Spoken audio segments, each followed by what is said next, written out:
Hi ನಮಸ್ತೆ. ಇದು ಇವತ್ತಿನ ಬ್ಲಾಗ್ ಆಗಿರುತ್ತೆ. ತುಂಬ ಜನ ಕೇಳ್ತಾ ಇದ್ದೀರಾ, ಬಟ್ಟೆ ಬಿಸ್ನೆಸ್ ಮಾಡ್ತಾ ಇಲ್ವಾ ಈಗ? ಯಾಕೆ ಮಾಡ್ತಾ ಇಲ್ಲ? ಅಡುಗೆ ಕೆಲಸ ಏನು ಸ್ಟಾರ್ಟ್ ಮಾಡಿದ್ದೀರಾ ಅಂತ ಕೇಳ್ತಾ ಇದ್ದೀರಾ. ನಾನು ಇನ್ನೊಂದು ವಿಡಿಯೋದಲ್ಲಿ ಖಂಡಿತ ನಿಮ್ಗೆ ಹೇಳ್ತೀನಿ ಯಾಕೆ ಅಂತೇಳ್ಬಿಟ್ಟು. ನಾನು ಸ್ವಲ್ಪ ಬೆಳಗ್ಗೆ ಬೇಗ ಎದ್ದೆ, 4 ಗಂಟೆಗೆಲ್ಲ ಎದ್ದಿದ್ದೆ.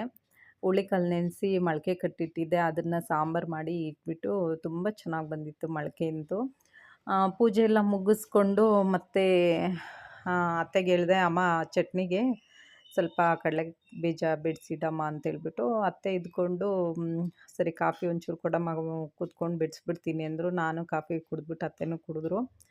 ಆಮೇಲೆ ಕಡಲೆಕಾಯಿ ಎಲ್ಲ ಇಲ್ಲಿ ಹಾಕ್ಕೊಂಡು ಬಿಡಿಸ್ತಾಯಿದ್ರು. ಇದು ಊರಿಗೆ ಹೋಗಿದ್ರು ನಮ್ಮ ಯಜಮಾನ್ರು, ಅವ್ರ ಫ್ರೆಂಡ್ ಯಲ್ಲಪ್ಪಣ್ಣ ಅಂತಿದ್ದಾರೆ, ಅವ್ರು ಬೆಳೀತಾರೆ.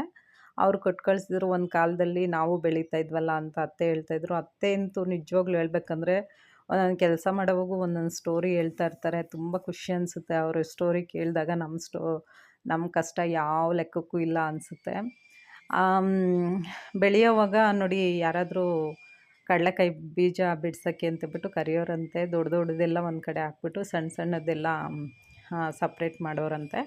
ಆ ಸಪ್ರೇಟ್ ಮಾಡಿರೋದು ಅವ್ರು ಸ್ವಲ್ಪ ಕೊಟ್ಟರೆ ಮಕ್ಳಿಗೆ ತೊಗೊಂಬಂದು ಕೊಡ್ತಾಯಿದ್ದೆ, ಹುರಿದೆಲ್ಲ ಕೊಡ್ತಾಯಿದ್ದೆ, ಚಟ್ನಿಗೂ ಇಟ್ಕೊತಾ ಇದ್ನಮ್ಮ. ನಾವು ಸಹ ಬೆಳೀತಾ ಇದ್ವಲ್ಲ, ಇವಾಗ ಯಾವುದೂ ಇಲ್ಲ ಅಂತ ಹೇಳ್ತಾಯಿದ್ರು.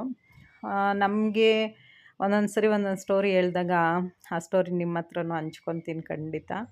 ನೋಡಿ, ಒಂದೊಂದು ದಿವಸ ಕೆಲಸ ತುಂಬ ಇರುತ್ತೆ, 3 ಜನನೂ ಕೂತ್ಕೊಂಡು ಕೆಲಸ ಮಾಡ್ತಾಯಿರ್ತೀವಿ. ಒಂದೊಂದು ದಿವಸ ಏನೂ ಆರ್ಡರ್ಸೇ ಇರೋಲ್ಲ, ಖಾಲಿಯಾಗಿ ಕೂತಿರ್ತೀವಿ.